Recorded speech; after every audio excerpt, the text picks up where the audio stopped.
Aponte o erro na frase da aluna. 2 pontos. Abre aspas. Não quero o homem que malha o corpo, quero o homem que malha o cérebro. Fecha aspas.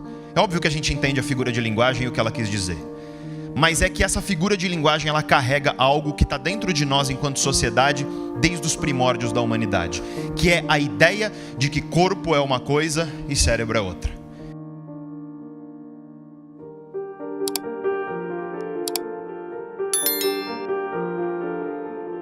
Essa ideia que nós chamamos de dualismo, e que René Descartes, por exemplo, o grande filósofo, foi um grande capitão dessa ideia, mas muito antes dele, Platão também já havia sido. A ideia de que mente é uma coisa, corpo é outra completamente diferente. E você tem que cuidar de jeitos diferentes dessas duas coisas. Essa ideia é problemática, e a frase da aluna está errada pelo mero fato de que teu cérebro é parte do teu corpo tanto quanto seu dedão, seu fígado, seu intestino e sua língua. O cérebro é um órgão que faz parte do corpo e, portanto, antes de começar a falar da questão de conhecimento e de manutenção da mente ativa, eu quero deixar muito claro que existe um beabá, existe um básico anterior que é absolutamente necessário, já foi dito aqui e eu quero reiterar. E esse básico a gente tem que cumprir para ter uma mente saudável. Se você quiser ter uma mente saudável, uma mente que dure, que envelheça de uma forma saudável e que esteja lá funcionando muito bem quando você estiver nos seus 100 anos de idade, a primeira coisa que você tem que fazer é praticar atividade física regular. Não há nada mais benéfico para o cérebro do que a atividade física regular. Para o cérebro especificamente, a atividade aeróbia é a recomendada, mesclada com atividade de resistência. Então a gente está falando de focar em atividades como correr, nadar, andar de bicicleta, jogar bola e mesclar isso com atividades de resistência como a musculação, por exemplo, ou pilates e por aí vai. Se você quiser, por exemplo, evitar a doença de Alzheimer, a melhor coisa que você faz é a atividade física regular. Em segundo lugar, é claro, o corpo é uma máquina e o que a gente bota dentro dele vai ditar, em grande medida, a qualidade de como essa máquina funciona. E, portanto, a alimentação saudável. Se você quer uma mente funcionando, capaz de aprender pelas próximas muitas décadas da tua vida, alimente-se bem. A dieta mais estudada pela ciência é a dieta do Mediterrâneo. Essencialmente, a gente está falando de uma concentração da tua alimentação em vegetais, grãos integrais, carnes brancas, óleos saudáveis. Em terceiro lugar, e não menos importante, sono. Sono é super importante. Dormir pouco mata. Dormir muito mata. Sono é um processo homeostático, é um processo de regulação biológica do nosso corpo e, portanto, equilíbrio é fundamental. Da mesma maneira, aliás, exercício físico demais faz mal, sedentarismo também. Esses 3 elementos, eles são o beabá, eles são o básico.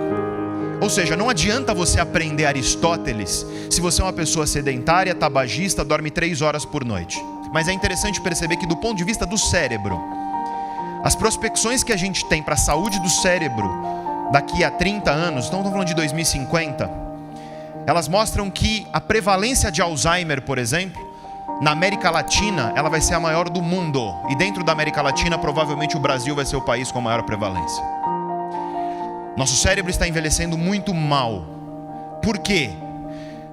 Eu já falei um pouco no começo da minha fala. Em primeiro lugar, o brasileiro é sedentário. Em segundo lugar, o brasileiro se alimenta mal. Uma dieta muito focada em carboidratos simples, baixo teor de fibra, pouco vegetal, carne vermelha, coisas que a gente sabe que estão associadas a um mau envelhecimento do cérebro. Além disso, e é um pouco sobre isso que eu quero falar hoje, o brasileiro infelizmente é um povo que não se mantém intelectualmente ativo, cuja vida intelectual, de educação, de aprendizagem, ela infelizmente é muito curta, às vezes nem chega a existir. E isso é fatal. E nesse sentido, é interessante perceber que isso tem tudo a ver com um sintoma de uma sociedade que é a sociedade do imediatismo. É a sociedade onde você puxa seu telefone agora e você consegue pedir a comida que você quiser. É a sociedade onde fast food já diz tudo, é a comida rápida. É a sociedade de fórmulas prontas para tudo. Por exemplo, capas de revista de fitness, onde você vê barriga chapada agora, sarado em 30 dias. Você percebe que não vai ter uma revista que vai te dizer assim: fique com o corpo que você deseja se você for para a academia de 3 a 5 vezes por semana, de 40 minutos a 1 hora, durante 5 anos. Alimente-se saudável, de maneira saudável nesse tempo, e talvez você olhe no espelho daqui a pouco e se orgulhe. Não, é sempre agora, imediato. É interessante. fórmulas prontas até para o bem-estar, até para a felicidade, se você parar para pensar. Livros de autoajuda nos dizem o que nós temos que fazer para ser feliz amanhã, a fórmula disso ou daquilo.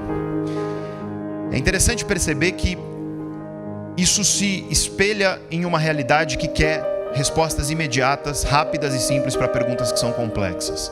O conhecimento está aí, mas o conhecimento ele só serve para algo de fato quando ele muda a forma como você se comporta, quando ele altera ou transforma um pouco a forma como você age.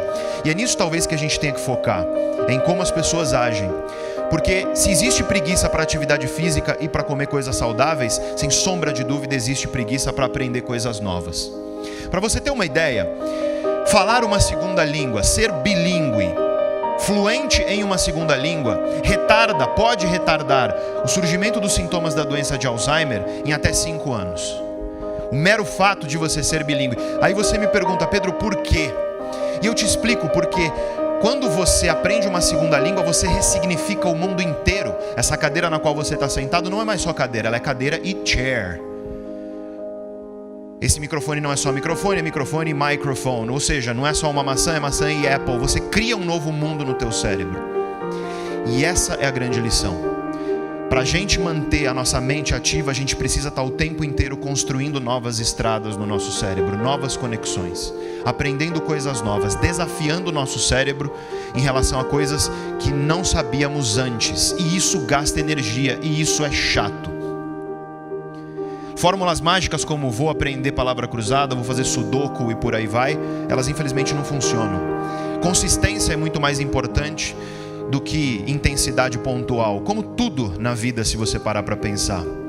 E o maior inimigo desse processo de aprendizagem, de sempre estar criando novas estradas no nosso cérebro, de sempre estar buscando aquilo que é diferente, o maior inimigo, na verdade temos 2 grandes inimigos. O primeiro deles, sem sombra de dúvida, é o mundo veloz, é o mundo que quer tudo instantaneamente. E o segundo inimigo é um processo de acomodação, é um processo de adaptação. Nós nos adaptamos.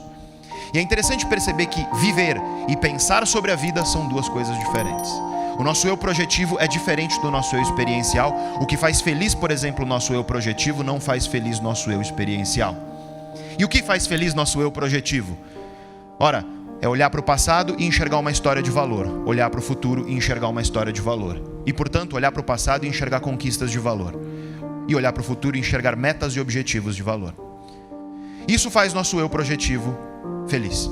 E aí você pergunta para mim, dinheiro traz felicidade? E muita gente fala na cara, na lata. Não. E está errado. Dinheiro pode sim trazer felicidade, porque pode ser algo que você olha para o passado e se orgulha das suas conquistas materiais, e pode ser algo que você olha como meta e objetivo para o futuro. Traz felicidade para um pedaço de você, que é esse eu projetivo. O problema é quando você coloca toda a tua energia no teu eu projetivo. Porque o que faz o nosso eu experiencial, esse que está vendo a palestra, esse que vive o instante, o que faz ele feliz? É muito simples e muito difícil. É você estar aqui com a cabeça aqui. É você estar aqui pensando no que está acontecendo aqui. Um estudo publicado em 2010 por pesquisadores da Universidade de Harvard, publicado na revista Science, que é uma das mais respeitadas revistas de ciência do mundo. Ele demonstra de maneira incisiva. Se você está aqui e tua mente está vagueando, você está pensando em algo fora do que está acontecendo aqui, a probabilidade é que você esteja infeliz. O nome do artigo é A Wandering Mind is an Unhappy Mind. Uma mente que vagueia é uma mente infeliz. E a grande questão, eu volto aqui, qual é o maior inimigo da gente manter nosso cérebro ativo? É a acomodação e a adaptação, porque a gente se adapta a tudo. Tenta lembrar de quando você entrou no vestibular, você ficou radiante de felicidade quando viu teu nome na lista do vestibular. 6 meses depois você já queria que acabasse a faculdade. Você sabe disso. Aí você queria muito um emprego, conseguiu um emprego, 6 meses depois você já queria promoção. E esse é o problema de uma sociedade que ela vive o tempo inteiro querendo a próxima coisa. A gente esquece de ensinar as pessoas a saborear o que está acontecendo na frente delas, a aproveitar o instante enquanto ele ocorre. As pessoas vivem sob uma terrível ilusão de imortalidade. Chegam no seu aniversário e falam, parabéns, mais um ano de vida. Discordo, é menos um ano de vida. E aí você pensa agora, o cara vai terminar a palestra do jeito mais macabro que eu já vi. Discordo, você pode virar e falar, isso é muito triste. Eu não acho isso triste. Eu acho triste você chegar no final da vida, olhar para trás e se arrepender por não ter tentado, por não ter aprendido, por não ter se esforçado. Isso é triste. Tem médicos aqui, eu sou pesquisador de um hospital, Escola Paulista de Medicina, e no hospital a gente vê frequentemente a cena do arrependimento. O sujeito dos seus 40 anos de idade vai ao hospital porque seu pai teve um AVC, por exemplo. Ele está desesperado na sala de espera por notícias. O médico chega e ele fala: infelizmente o quadro do seu pai é irreversível. E aí você vê um cara de 40 anos de idade chorar como uma criança. E ele fala: doutor, mas eu não falo com meu pai há 20 anos. A gente brigou. E eu queria pelo menos poder me despedir dele. Infelizmente agora não dá, essa é a questão. Mas o pai dele estava lá, 20 anos, ao alcance de um telefonema e de um pedido de desculpa, ao alcance de um abraço. E esse é o grande problema de uma acomodação e uma adaptação. A gente começa a tratar o que está na nossa frente como se fosse sempre estar lá. A gente tem uma ilusão de imortalidade nas relações, por exemplo.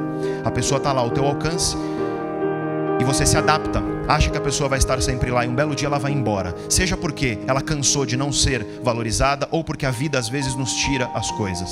E aí, nesse vazio deixado pelas pessoas que vão embora, que surge o pior sentimento, que é o arrependimento. E aí eu te pergunto de novo: quando foi a última vez que você aprendeu uma coisa nova? Somos insignificantes? Somos. Passageiros. Vamos viver 100, 150 anos num universo que tem 14 bilhões de anos. Parece que não é nada, mas eu queria deixar claro, apesar disso somos especiais. E o que nos torna especiais, o que diferencia o ser humano do chimpanzé e do golfinho, que são animais extremamente inteligentes, mas o que nos diferencia deles é a nossa capacidade de adquirir conhecimento, de fazer com que a nossa mente seja diferente amanhã do que ela é hoje, de transformar o mundo, de fazer o que a gente está fazendo aqui. Cabritos não fazem isso que a gente está fazendo aqui, se reúnem para discutir o futuro da Cabritolândia.